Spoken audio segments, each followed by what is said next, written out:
All right, we're Good live. evening and welcome to Alpha Talk. My name is Ken Martin. I'm a clinical pharmacist and I'm currently serving as the Director of Pharmacy Services for Legion Orthopedic Hospital. Tonight, I'll be serving as your moderator for this community conversation. This evening's forum is being sponsored by Neo Soul Cypher in conjunction with the brothers of the Alpha Sigma Lambda chapter of Alpha Phi Alpha Fraternity Incorporated and its Health and Wellness Committee, which is co-chaired by Brother Thomas McCutcheon. Tonight, we're going to delve into the COVID 19 virus and its impact on our community, notably communities of color. What has that experience been, and how do we move forward in these unprecedented times? There are many unanswered questions in this ever changing narrative of the virus, which has led to a sense of distrust and uncertainty in our communities. Tonight, we hope to shed some light on many of the issues that plague our communities and offer knowledge through qualified subject matter experts in the field of infectious diseases, family medicine, and mental health. We are fortunate tonight to have three outstanding practitioners with us. First, let me introduce Dr. Carolee Estelle. Dr. Estelle is a professor in the Department of Internal Medicine at UT Southwestern here in Dallas. She serves as the interim chief of infection prevention for Parkland Health and Hospital Systems and specializes in infectious diseases. Dr. Estelle earned her medical degree at Boston University School of Medicine and completed a residency in internal medicine at UT Southwestern, where she received advanced training through a fellowship in infectious diseases. Welcome, Dr. Estelle. Next, we have Dr. Denise Johnson. Dr. Johnson is a board certified family medicine physician in Murphy, Texas. She builds relationships with patients from newborns to geriatrics and has an interest in women's health. She serves as the medical director for Methodist Medical Group Patient Experience. Dr. Johnson has over 30 plus years experience. She is the youngest of five children from St. Louis, Missouri. She received her undergraduate degree in chemistry from Indiana University, Bloomington, Indiana, and also received her medical degree from the University of Missouri, Columbia.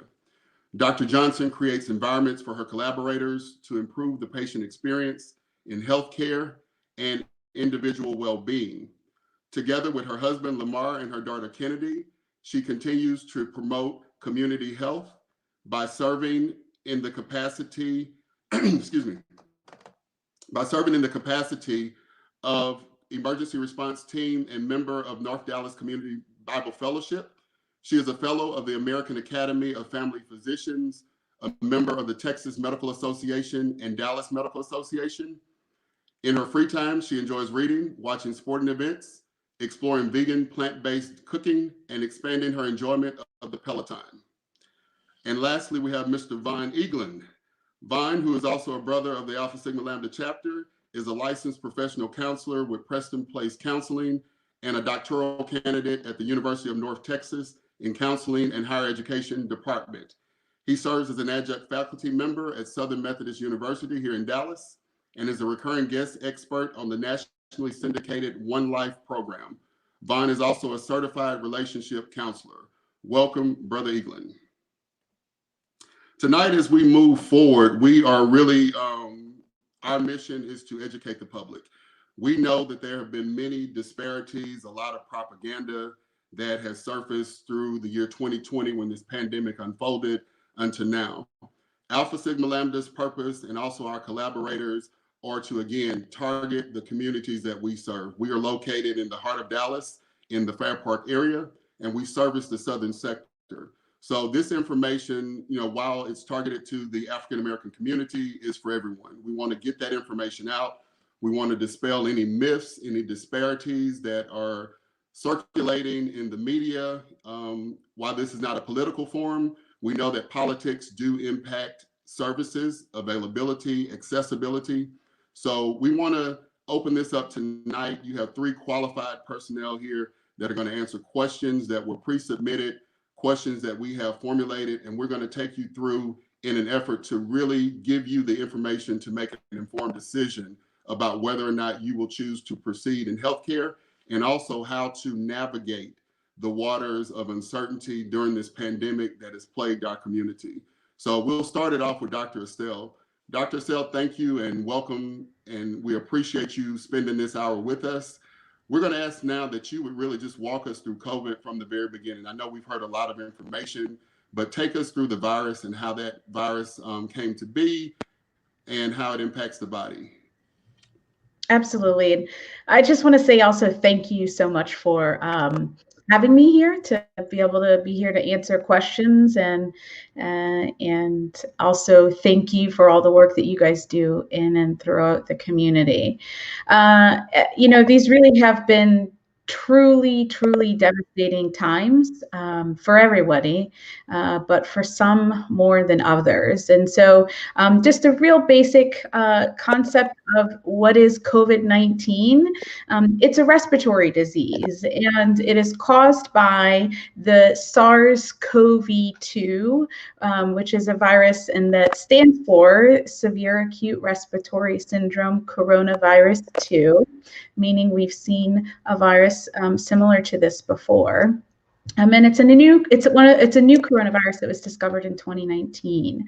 And this virus mostly spreads from person to person through respiratory droplets that we make when we cough, when we sneeze, when we sing or talk. And many people who get infected with the virus, they'll have very mild symptoms, actually, and some won't even have symptoms at all. But for some people, the virus can cause very severe symptoms and disease that could potentially require the need to go to the hospital, or potentially in an intensive care unit, potentially need a breathing tube because of the damage that the virus can cause to the lungs. And it can even lead to death. And you really just don't know if you're going to be that person who gets mild disease, or if you're going to be that person who gets severe disease. And we do know that people who are older or have medical issues like diabetes and obesity, they're much more likely to have the more severe form of this infection. Okay, can you explain the vaccines, how they were developed, and address the speed at which they came online? Yeah, great. So, one of the things that we can be thankful for in this time is that vaccines have finally come. And right now, there are 3 COVID vaccines available in the United States, which honestly really is a testament to all of the men and women working together around the world to solve this problem. But in reality, these vaccines weren't invented, so to speak, as quickly as you might think. There are actually really 4 main ways, and I can talk about them in depth or just sort of briefly hit here, but there are 4 main ways that we really got to these vaccines more quickly than usual without skipping any of the proper steps and safety measures. One of them being, and foundationally, is that the scientific knowledge about coronaviruses and these newer vaccines, they're actually already there and have been worked on for decades. We started working on SARS with the first outbreak that happened in 2002. So scientists have been learning and gaining knowledge for a very long time. And the messenger RNA technique that's being used has been worked on for about a decade. And the adenovirus vector vaccines have been being worked on since the 80s, really. So for a long time, the science has been around. The other way, way number 2, is that people were really eager to join these clinical trials. And so they were able to determine the safety of these vaccines more quickly just by virtue of having people join the studies really quickly. Normally, we need lots and lots of participants, tens and thousands of participants, to be involved in these clinical trials to determine that and make sure that they're safe. And frequently will take a long time to get that many people involved, and we got that very quickly. Number 3 is that once those trials had that safety data available, the FDA dropped everything and reviewed that data immediately. Typically, once a manufacturer submits to the FDA, they then wait in line, and they can wait in line for like a year before the FDA reviews that, and none of that waiting took place. And then number 4 was that manufacturing and logistics, they were started from step 1, so that vaccines could be ready to deliver as soon as approval was granted. Under normal circumstances, the manufacturing and logistics end, it doesn't even begin until an FDA approval is fully granted. And in this case, they were working on it long before that. Okay, so with the, and we have questions coming in currently, what are the major differences in the available vaccine? I know that Moderna and Pfizer were the first 2 that were online. We have the most recent of Johnson & Johnson that has been released to market. Can you outline any major differences between those vaccines, such as the components, or with Johnson & Johnson being a single dose? Yeah. So big picture difference. So one important thing I want to say first is they all are doing the same thing in that they're teaching your body and your cells and your immune system how to recognize and attack this foreign virus that we don't like. So they're all doing that, but they're using different techniques to show the body what the bad guy or the virus looks like, or a part of it. And so the messenger RNA vaccines, they are using this sort of genetic code component, and it's a coding for a part of the coronavirus called the spike protein. And it's just a code, and it's delivering it to our cells for it to learn how to attack. And the other vaccine mechanism available is the adenovirus vector vaccine. That's the Johnson & Johnson. And it is using an adenovirus to deliver the code for that similar spike protein on the coronavirus to our bodies to learn how to do that. And so that's the sort of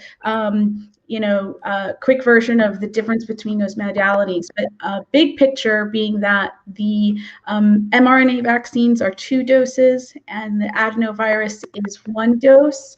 And the adenovirus vaccine can be stored at a normal temperature or at a lower temperature for a lot longer. And so it's going to be logistically easier to get out to the community. Okay, the next question that we have coming in has to do with side effects. So what are the potential side effects of the vaccine, and why is there such a high incidence of side effects with the second dose? Great question. So side effects of the vaccine that you should expect to have are things like soreness in your arm wherever you get that vaccine injection, and sometimes it can be painful and swollen. Get really tired, you can feel muscle aches and just feel really crummy, headaches, and some people will get fever. And these are symptoms that you should actually expect to have. And the reason that those symptoms are happening is because the vaccine is in the process of showing your cells in your body how to attack. It's turning them on. It's turning your body's immune system on to start reacting. And so those are the symptoms that you'll have as a relation to that. And so it's believed that, and so it's normal to have those symptoms, but it doesn't mean it's not working if you don't have those symptoms also. And the second dose for the messenger RNA vaccines is sometimes has worse feeling because your immune system already got primed, so to speak, the first time. And so the second time it sees it, it's reacting more strongly in some cases. Okay, we'll continue on with side effects. That seems to be a common question that I'm getting in. A couple of questions, and I'll kind of group some of these together. You spoke about the component of the virus and that it contained messenger RNA. Does the virus contain any live or attenuated virus? And is there a possibility of getting COVID through the vaccine? And with that question, I'll also add in there, would you be immune to COVID if you've already had the virus once? Great questions. That's a lot in one.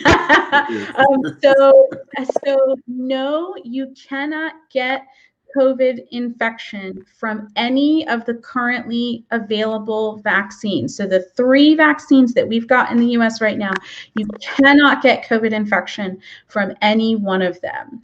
The reason is that there is not a live virus being delivered in any one of them.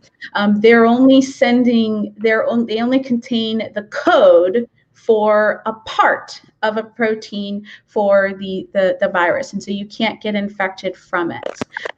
The other component of your question, I think, was if you've had COVID infection, are you immune to COVID? Is that correct? Yes. Okay, so the answer is yes. Yes, so after you get a COVID infection or an infection in general, your immune system learns how to fight that infection. It learns how to recognize it and mount a response next time. But what we know is that and we call that natural immunity. That natural immunity, it lasts for a certain period of time, and it's sometimes weak and it's sometimes strong, and it's different in each person. And so what vaccines do is they do a similar thing, but they actually usually generate a more strong immune response that lasts longer than that natural immunity that you get from having the COVID infection itself. And so because of that, it is still recommended, even if you've had COVID before, to still get the COVID vaccine, because it's likely to be more protective than having had the infection itself. Okay, can you speak to the variant strains that are developing? I know that a lot of information has come out starting over in Europe that there are variants that have now been detected stateside. So can you speak to those variant strains and how effective the current vaccines that we have are to those strains? Yeah, so variants are a normal part of viruses. Viruses, they multiply, they replicate really, really quickly. And sometimes in their replication, they make errors on accident in their genetic code. And eventually, sometimes these lead to them outsmarting some of our treatments and our vaccines, so to speak. And so the more people that have infection, the more virus that's spreading, the more chances there are for these variants to happen. And we have so much COVID spreading right now that there's lots of variants developing. And so what everybody's looking out for are variants that may cause more death or more hospitalizations that are more deadly. Or that may get around our treatments and vaccines. And, you know, there is some potential for that to occur. The South African variant in particular does seem to be having some ability to get around some of the antibody response, and so makes vaccines a little bit less effective. But the good news is that the J&J, or the Johnson & Johnson vaccine clinical trials, that one actually happened to have been in trials while that those variants were circulating at high levels in South Africa, and still maintained high levels of efficacy, which is reassuring. Okay. Dr. Johnson, I'll engage you now in the conversation. Dallas, of course, has experienced a lot of turmoil. 2020 was a devastating year, not only for the country, but notably for the city. The South Dallas area was already struggling economically prior to the coronavirus hitting, and these things have sort of compounded. Can you speak to any noted disparities that have been shown in these heavily impacted communities of color, such as the lack of availability in vaccines and other resources that really have impacted the southern sector? We saw a lot of things on the news relative to the initial rollout that really missed that demographic. So can you talk to us about that? Yes, Ken, thank you very much. And also thank you, Alpha Phi Alpha Fraternity Incorporated and the men of Alpha Sigma Lambda for inviting me and having me a part of this discussion. And before going into that, I think it's also important to really talk about where we are, what the facts are, as far as how devastating this illness has been and why it's so important to have these type of conversations, and how blessed we are to start having the vaccine and some type of treatment for it. As you know, what was it, about a week ago, we talked about 500,000 people have died from this in the United States. They make that number comparable to the city of Atlanta. I can't imagine wiping out an entire city. Here in Texas, we narrow it down, we've had 44,000 deaths. If you think about the United States, who's been affected, not deaths, but who's had the infection, it's been about 28 million. What that comes down to is about 1 in 11 of us have had a COVID infection, either asymptomatic or symptomatic. When you look at Dallas County, where we are, there have been 3,000 deaths, and there's been about something like, when I look at the Dallas County numbers, I'm watching the numbers increase as far as morbidity, that it's interesting to watch how COVID-19 affected in various mortality, that it now is the second leading cause of death behind cardiovascular disease. The second. I don't think I've lived in a time where something as an infection has led to that much morbidity in our community. So then you talk about, or you hear about comorbidities.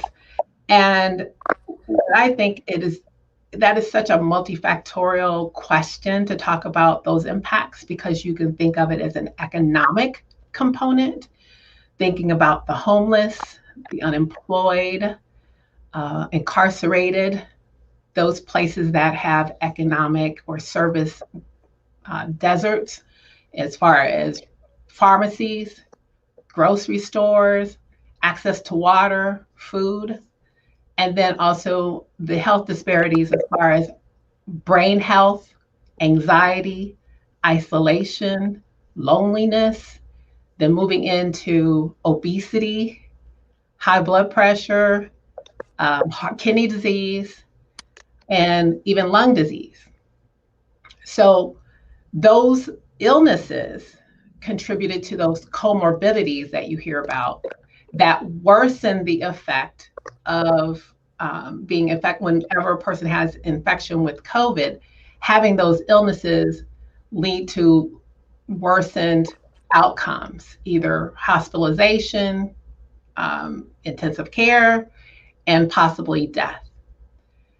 So it is really hard to just be focused on one particular thing, because it's such a multifactorial. And I think what COVID has done is essentially rip the Band-Aid off of who we are as a nation, and has really revealed a lot to us that we thought we were addressing, but we really, again, we're Band-Aiding the issues. On a day-to-day basis, I've seen, it's hard to believe that March the 11th, it'll be a year since COVID has been around. And when I can even remember I was probably like the common person. It was like, okay, this is a respiratory illness. What's the big deal? Wear my mask, But when it became real, as people were becoming more and more ill, I said, oh, the reality kind of kicked in. So then there was this, fear and trying to catch up. We were already behind the 8 ball, more or less. And getting PPE in place, identifying how we were going to test. We didn't have tests for a while. Then we had lab tests and we wanted something rapid, and that happened. So people went from fear to really kind of an anger. And where I'm seeing patients now is probably more of quite honestly, they feel guilty and embarrassed that they're getting it. Almost like they feel like they've had the plague, that they don't want to tell anyone that they've had the infection.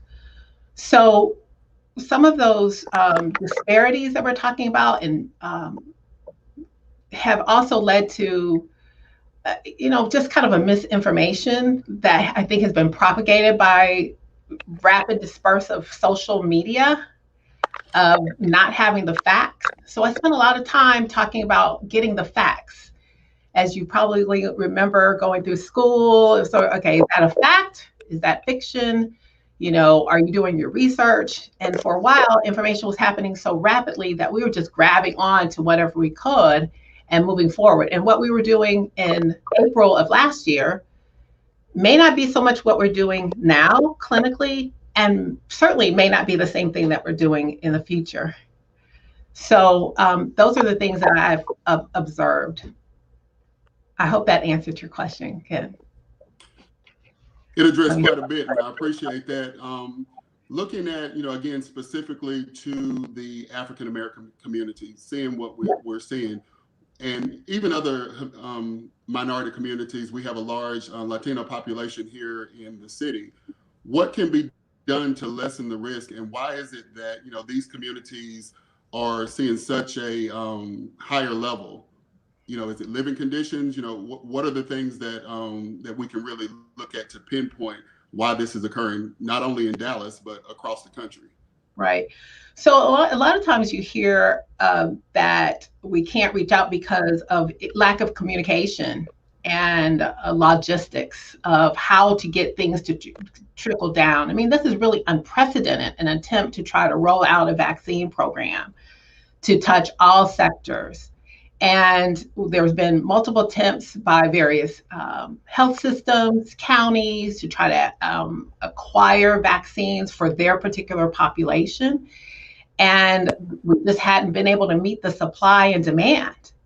So we were just, trying to, that's one of the primary reasons why we had to have the priority of the 1A, 1B, 1C, and 2, so that we could hit those more at risk populations.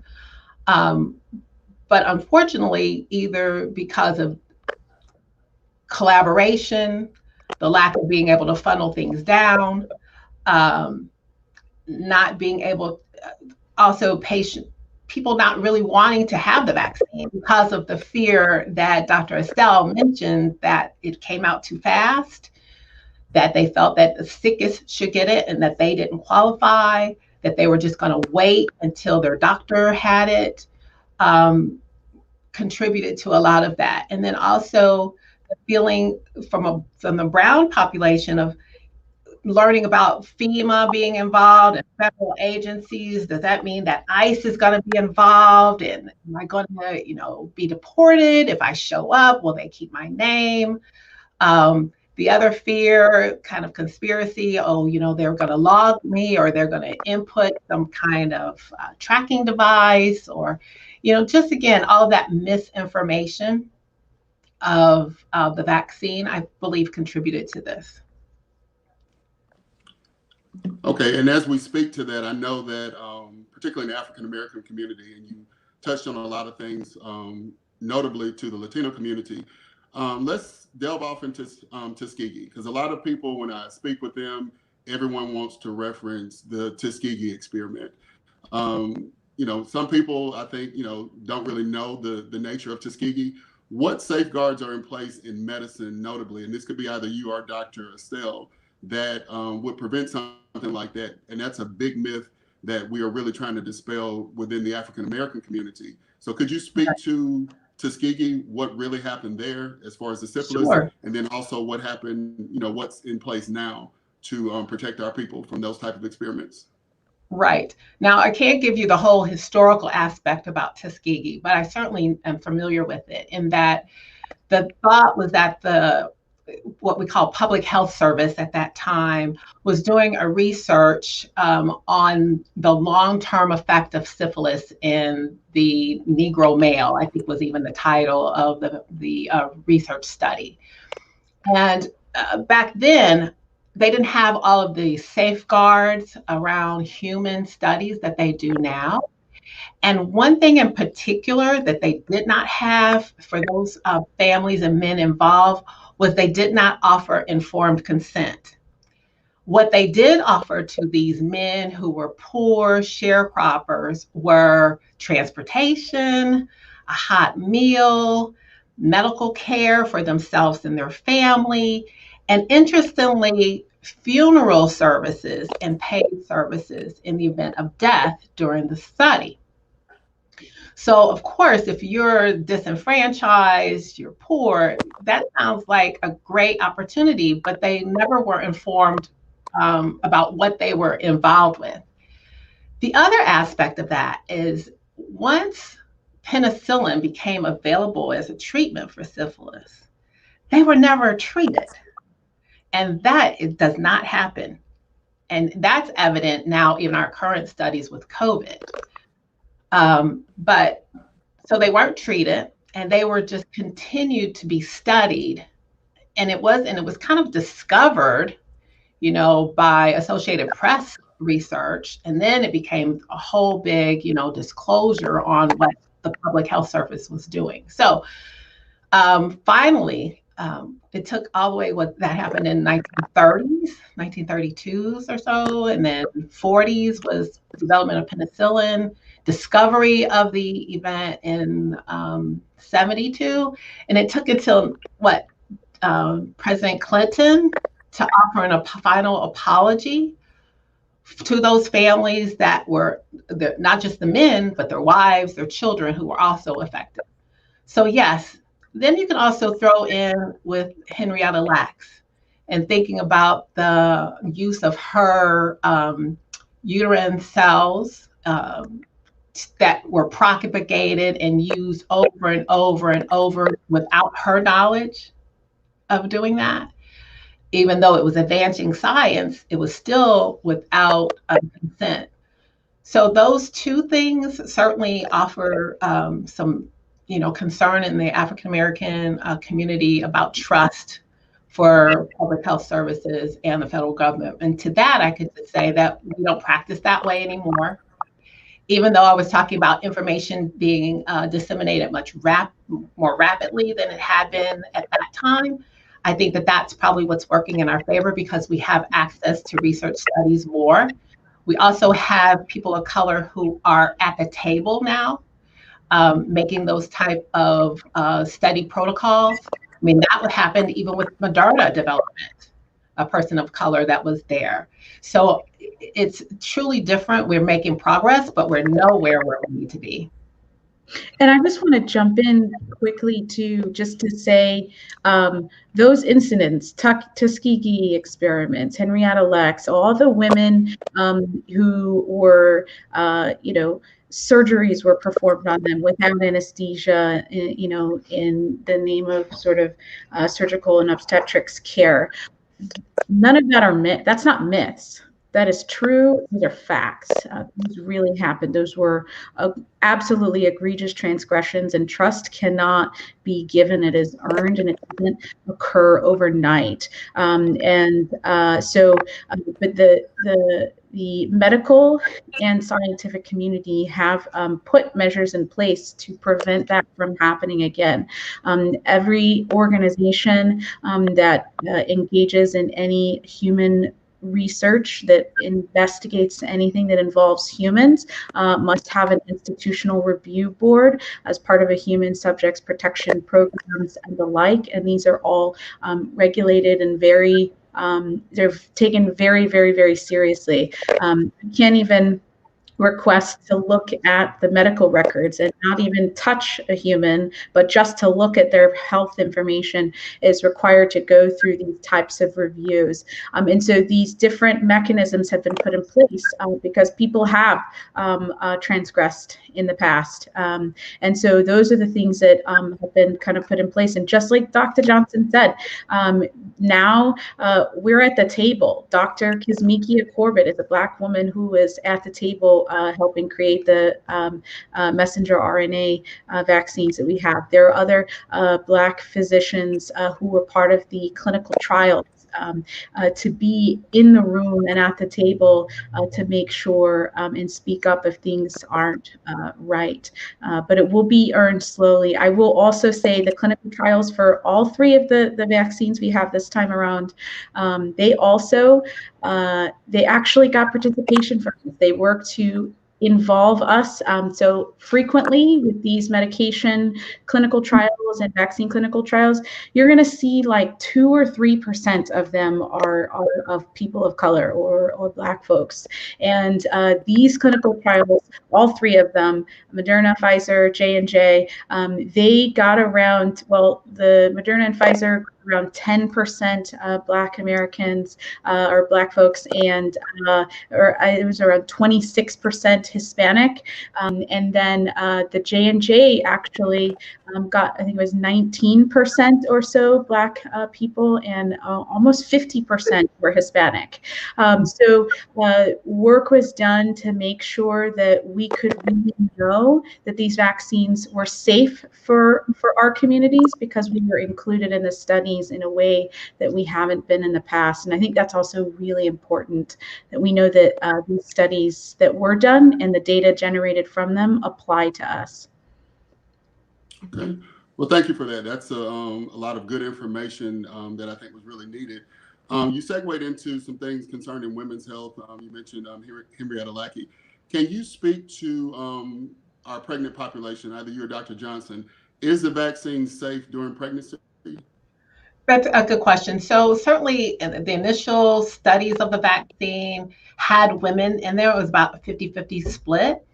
And so usually there's a recommendation not to be pregnant during the study.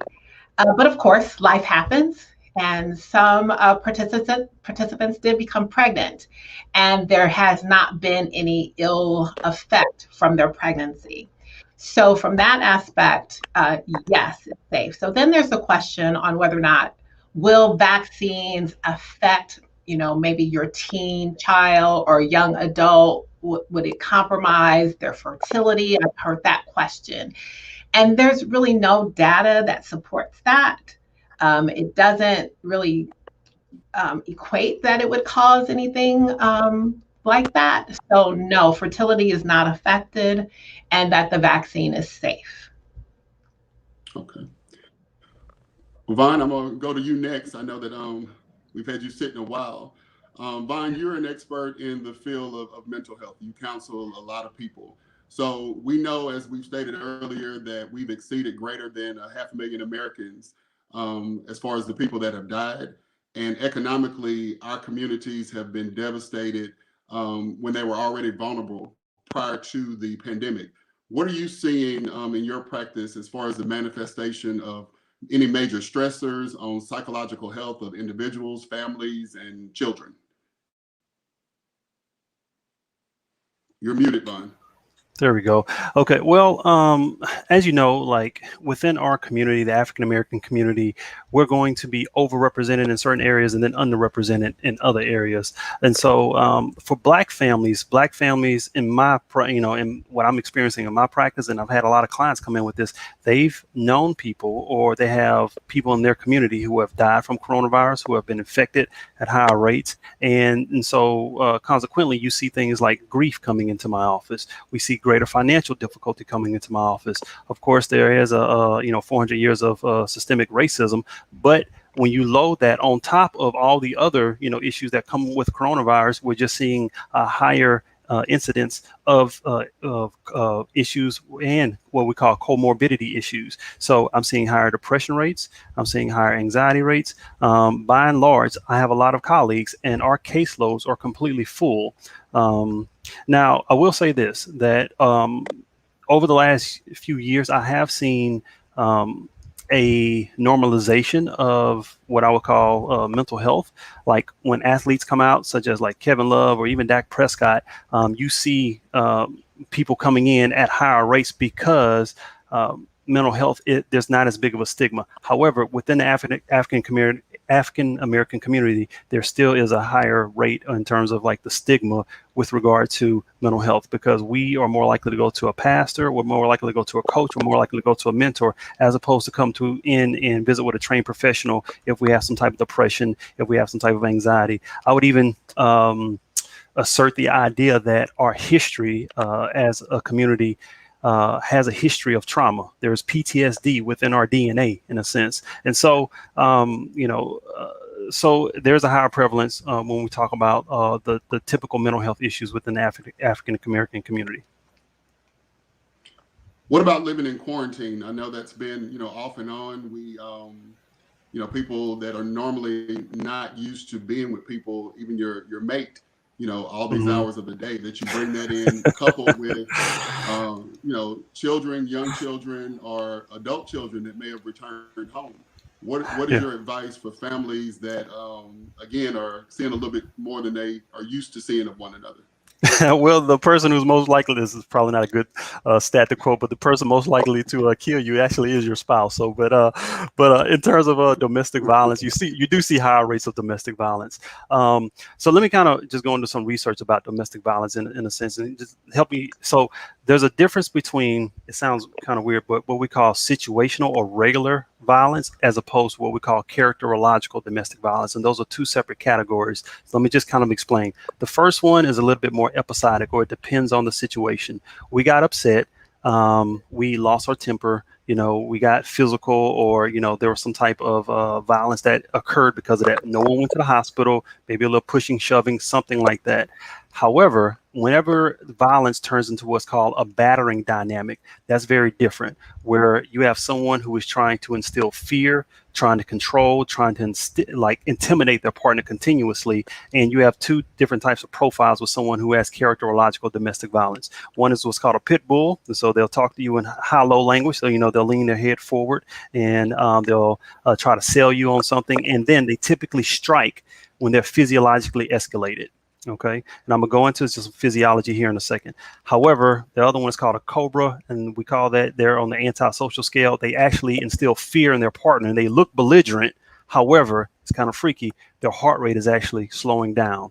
They enjoy instilling fear in their partner. If you're in a relationship like that, you definitely need to seek help. We need to get you, we need to create a safety plan for you so you can get out of a relationship if you're with someone who tends to be what we call a pit bull or a cobra. And again, they're trying to instill intimidation, fear, trying to control you, socially isolate you from other people. However, the typical run-of-the-mill domestic violence, I tend to see people with anger issues. Now, anger looks different in different populations. In our population, well, I'll just say male and female. Guys, whenever I see more depression coming into my office, well, you may see them be more irritable or angry, especially the men inside of their lives, because guys, we tend to what's called externalize our depression, whereas women tend to internalize their depression a little bit more. They're more likely to meet with social groups, more likely to talk to their girlfriends. They're more likely to seek some kind of other help. However, men, in a sense, we tend to what I call suffer in silence. We tend to be more isolated. We deal with our feelings. I like to say we go into our man cave. A guy, even adolescents, you're going to see them engage in things like distraction techniques. They may become a workaholic. They may do things like engage in promiscuity. They may, have higher instances of substance abuse, whether it's marijuana or alcoholism, different things like that. But all the while, you see the manifestation of that, but the whole time they're depressed. So it's important that you actually address the issue, because if you get to the issue, then the symptoms will clear up by itself. And so so whenever you have people with, anger issues and stuff like that, there can be specifically with domestic violence, you have people who do what's called flooding, and that the technical term is called diffuse physiological arousal. So this is a model of the brain. You have what's called your brain stem, and this is your limbic system: fight, flight, or freeze. That's the thing I want you to know. And whenever your heart rate gets over 100 beats per minute, this can be whenever you're talking to your kids and you're getting really irritated. It can be if you have a lot of anxiety issues. It can be with an argument with your spouse or your mate or whoever you're with. If you start to flood, that means your heart rate for most people goes above 100 beats per minute. We teach this to kids now. You flip your lid, meaning that the norepinephrine, cortisol, and adrenaline, it overloads your system, and your body will not allow your brain to process, even as you're talking to somebody.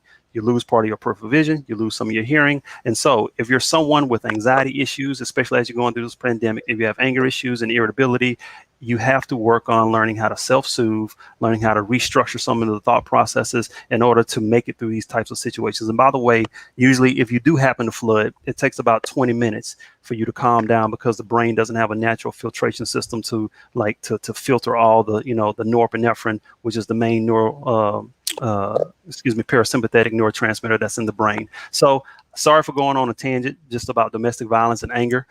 However, again, I am seeing higher incidence of domestic violence, and it's important to learn how to cope with that specific instance. Ken, do you have more questions at all?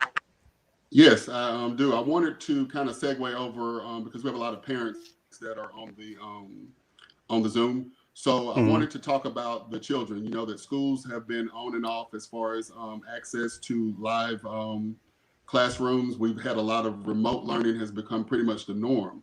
So a lot of people are experiencing difficulty with navigating this, particularly in our community, due to either a lack of technology, or there is no one that is able to teach the children, because you have to hold the child's attention, all these different things.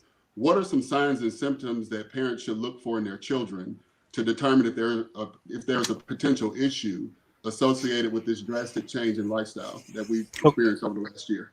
So really, you want to look for signs of depression and then signs of anxiety as well. So for depression, you're going to look for things like, is there an appetite change? Do they have what's called sleep disturbances, like if they're sleeping a lot or if they're sleeping too little? Sometimes when someone gets depressed, they don't want to experience that type of emotion, so they just go to sleep.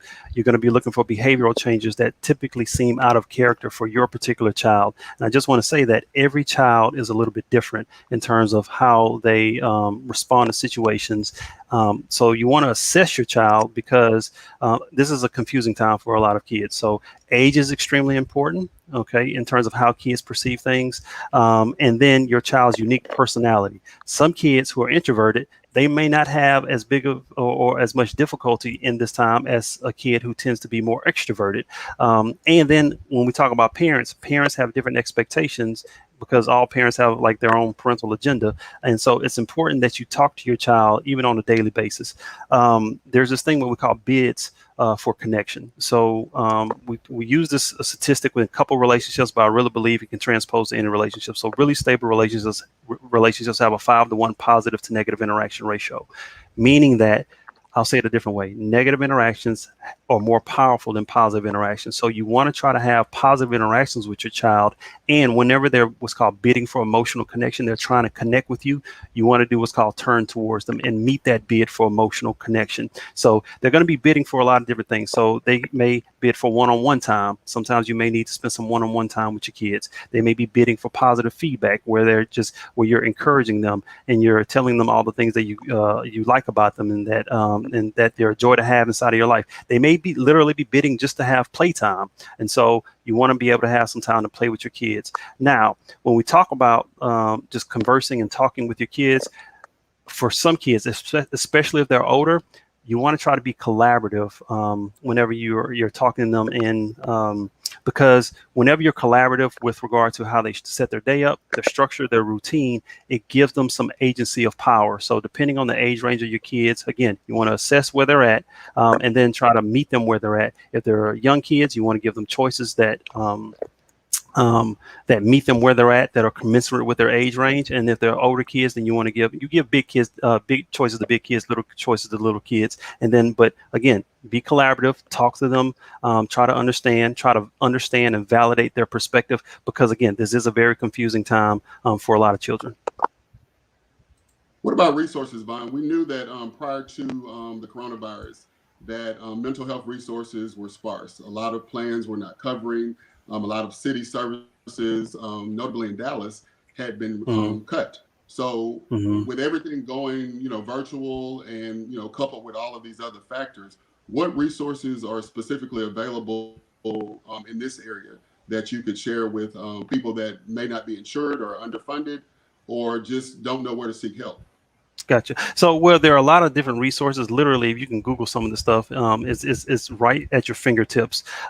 Now, a lot of if you do have insurance, I've seen some insurance companies, they're now covering virtual sessions in a different way. So they may say, you know what, you don't have to pay your deductible. I know certain segments of Blue Cross Blue Shield, and I've seen a few plans with like Cigna and Aetna as well. And so if you do have insurance, you want to check with them to see if there are any changes because of the pandemic. They've made some changes to the policies. Now, if you don't have insurance, you know, many counselors do work on a sliding scale. I know I have clients on a sliding scale. And so contact that counselor and see if you can negotiate something with those specific counselors. But there are also a lot of apps coming out, as well as, you know, whether it's MHMR, there's the Women's Shelter. There are a lot of things here in the Dallas area that you can contact. Churches also have counseling facilities as well. So you may want to contact your local church. I know I used to work at Concord Church, and I was an intern there. And some of these churches have free services for you as well. So don't be scared to reach out and find out those resources. But again, some of this is literally a Google. Some of this is talking to your pastor or talking to a friend or simply contacting a counselor that looks like me. And then we can direct to those resources as well. Okay, appreciate that. I know that here recently, a couple of days ago, Governor Abbott announced not only for the state of Texas, there were other governors in the state of Mississippi, in addition to Florida. And Dr. Johnson, I'll ask you this question.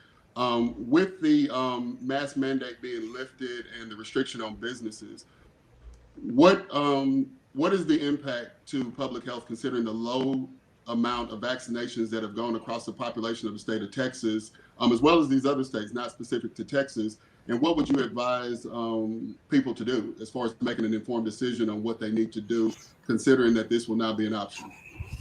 Excellent question, Ken. And I certainly don't want to become emotional around this response. However, I think that we may have been a little bit premature at Texas as well as Mississippi in that we were seeing the COVID numbers dropping, and we may have a false reassurance because what has happened now is that those numbers have now plateaued. And so now the concern is that we have lifted the mask mandate, that it will then give a false reassurance to many Texans and just people in the United States, and that we'll start seeing that uptick of infections again, and we'll be back into it. Realize that a lot of your healthcare providers have been at this every day for a year, no break, no vacation. They're finally feeling like, oh, you can take a breath, with the risk now of seeing it spike again. And so we've been talking about, mental health, but there's just this fatigue, sometimes pessimism, kind of burnout that might be happening to providers. And so I think it may be it's definitely premature, and most medical professionals are following the data and the science and are maintaining support of the CDC recommendations of physical distancing, wearing a mask, and sanitation and things like that. Okay. I was just going to add, we're in a very fragile time because, like Dr. Johnson said, the case numbers, we had been coming down very steadily, very quickly, which is very good. And we're rolling out the vaccines at the same time. But like she said, those numbers are starting to go up again. We just had, Snowmageddon, and depending on your situation, you may have had additional households staying with you because people didn't have power, people didn't have water. So increased potential transmission there. Additionally, spring break is upon us. Additionally, we have increasing circulation of the variants. The UK variant is expected to be predominating in the US by the end of this month, based on the modeling. And we still, while vaccination efforts have been going full throttle and really are, vaccinating tons and tons of people a day, we haven't put we've put a dent in it, but not enough that the vaccines are going to protect us as a community on a whole, alone, without continuing masking, continuing distancing, continuing our washing of hands. And so it's very important that everybody still on an individual basis make the choice to mask when you're around others, distance, and until we get more of the community vaccinated and we're in a more safe place. I agree, because we have less than 10% of the population is vaccinated. Okay. And then, we talk about herd immunity, which we really haven't spoken on this talk, but we're waiting for that to happen. But that won't happen until we start getting the vaccinations. And we don't know that it's happening until we have less infection and more vaccinations. So, as mentioned, we are in a very critical time, and this is not the time to become complacent or lackadaisical or comfortable in where we have been. We still need to hold the course. I have another question. As we enter into spring, which is, considering how the last 2 weeks were, unthinkable that we would be transitioning over, but spring is upon us. And with that, we are still in the flu season. So can you all speak to the differences in symptoms of COVID, the common cold, the flu, or just a general sinus infection? Some of them I know kind of overshadow, but that people can recognize the difference between these symptoms as the seasons change. Well, the short version is you can't. There is no way to tell the difference between these infections without a test. So right now, in the middle of this pandemic, if you have those symptoms, you need to be tested for COVID. And under normal circumstances, before COVID was a problem for us, we would say, hey, call the doctor once you've got a fever and the respiratory symptoms, and then they can give you a treatment for the flu, because you've probably got the flu. And don't worry about sinus infection unless the following, right? But at this time with COVID, because COVID could potentially spread to a lot of other people and cause really severe disease and land them in the hospital, we really need to know if the symptoms that you have are actually COVID or if they're maybe hopefully something else. So if you have any cough, any shortness of breath, sneezing, runny nose, sore throat, maybe not your run-of-the-mill headache, but if you've got a headache that's accompanied by these other things, fever and all of that, if you've got that going on, call your doctor and get tested so that you can know. I'd also like to just interject what Dr. Estelle mentioned, is that COVID has looked like everything in my office. It has looked like a viral gastroenteritis or a stomach flu. It has looked as though dementia, mental health issues. So it is a chameleon. And we've just made an assumption that anyone that comes in with anything acute having COVID exposure. And how are you all dealing with the remote visits? I know that a lot of your general practitioners, everything is going remote, that they're assessing you remotely, describing the symptoms. Are you seeing that a lot of infections are potentially getting missed because of that lack of contact? Well, I think certainly they're being missed because some people are not symptomatic, right? And then say you're symptomatic, a lot of offices are doing their screening because they want to keep other patients as well as their staff safe. And so many of the visits have converted from a brick and mortar space to more of a virtual space. For me and my practice, what we're doing is doing more virtual visits. We've done virtual visits in the past, but certainly COVID has just challenged that a lot more. And so the numbers became more of almost 60-40 at the peak. It's probably more around 10% now, but it still is not going anywhere. Essentially, what I think is important is that there is a space for virtual visits. And testing has made it a lot easier to identify patients that may be exposed or have the infection.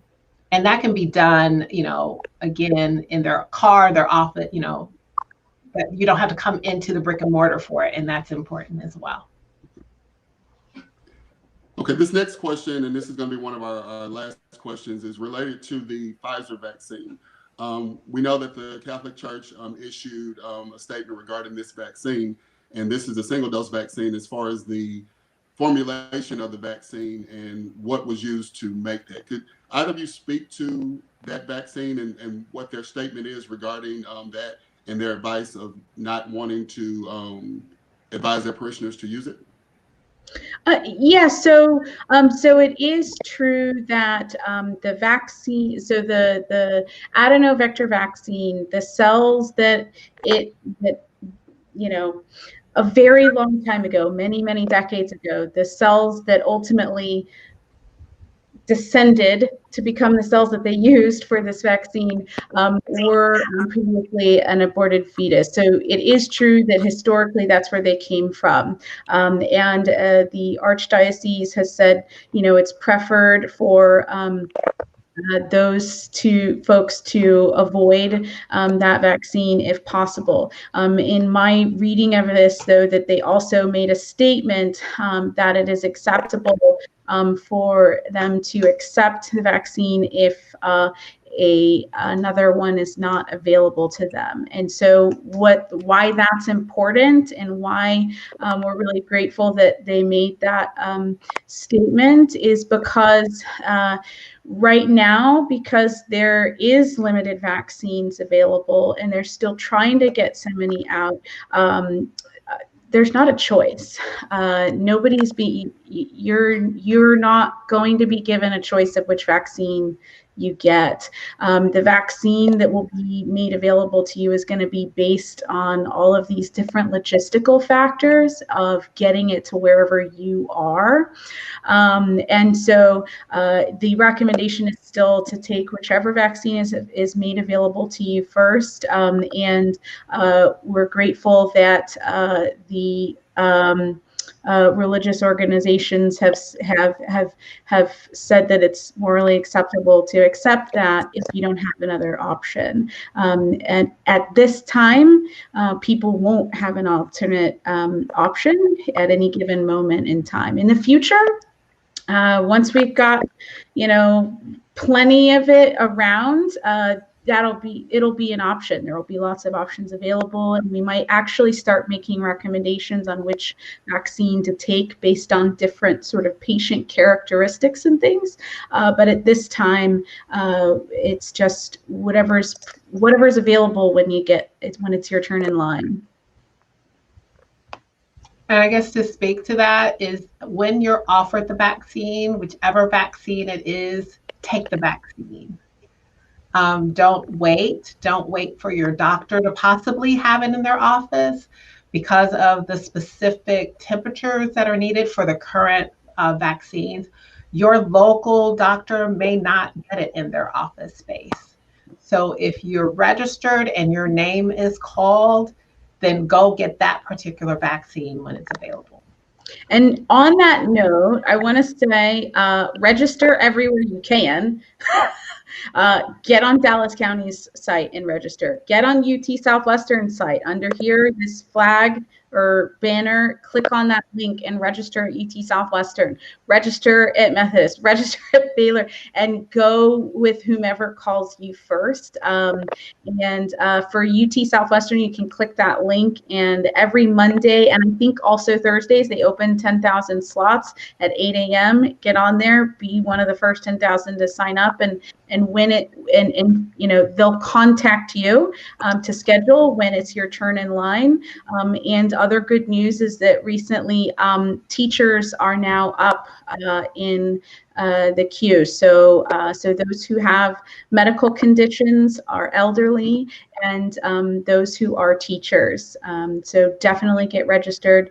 And all the vaccines are highly effective, and they are all safe. And so this is a real blessing and a real win for us for now. But don't forget, keep wearing your masks for a little bit longer.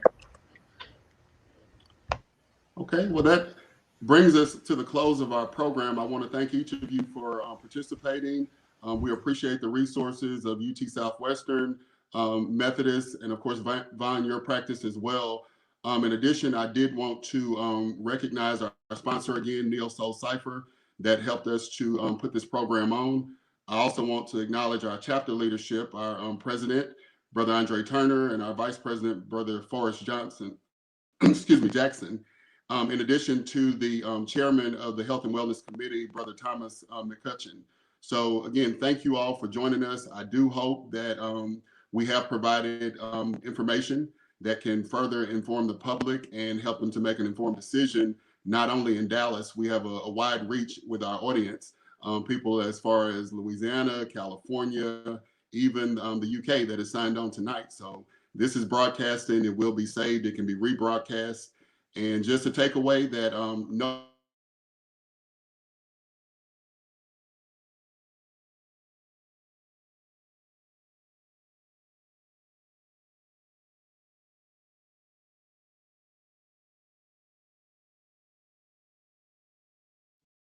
We kind of thought that would happen at some point, right? Okay, we're back. Did I drop off? What was the last?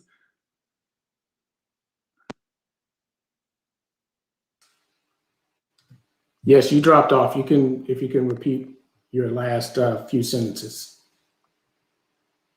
We're still live? Yes, we are. Oh, okay. I'm sorry. I thought we were done. No, I was just giving my thanks. My last statement was no one is safe until everyone is safe. So that's the mantra that we need to carry.